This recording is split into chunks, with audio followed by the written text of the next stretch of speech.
Can you tell us what's your memory of your first meeting with Joachim, and what kind of a director's actor is he? Well, you kind of dream up a bucket list or kind of think of directors that you would love to work with, and Joachim was on that list, on my list for sure. So I was in New York, and I got this kind of script in my email, and heard that Joachim was considering me possibly for this part, the part of Rachel Kemp. And once I read the script, I was completely floored. Like, you do not come by scripts like that are so moving and nuanced. And I read it so quickly. Everyone can always tell when I'm like, if I read something really fast, that means I'm really excited.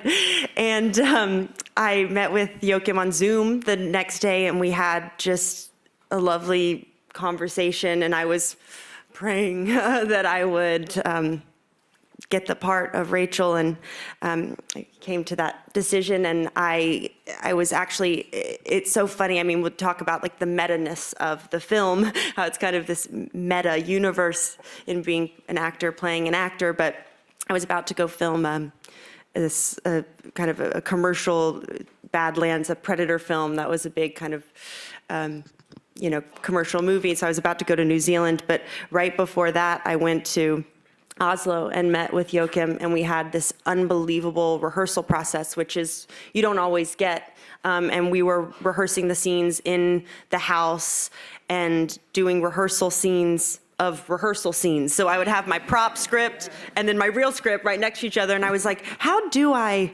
annotate my scripts? Let me try to bring that in. And we worked with the props to make that right. And then we did, rehearse with the cast, and had so many conversations, like in-depth conversations of who we wanted Rachel to be. And it's this whole experience, what Joachim, like what Renate was saying, of the environment he creates is such a safe space to just be open. And he is there looking at you and seeing you and right next to the camera and just getting things out of you that you didn't even know were inside of yourself. It's like you're surprising yourself every day. And so it was unbelievably creatively fulfilling. So, yeah.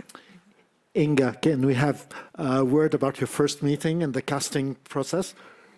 Yes. Closer to the mic, please. Sorry.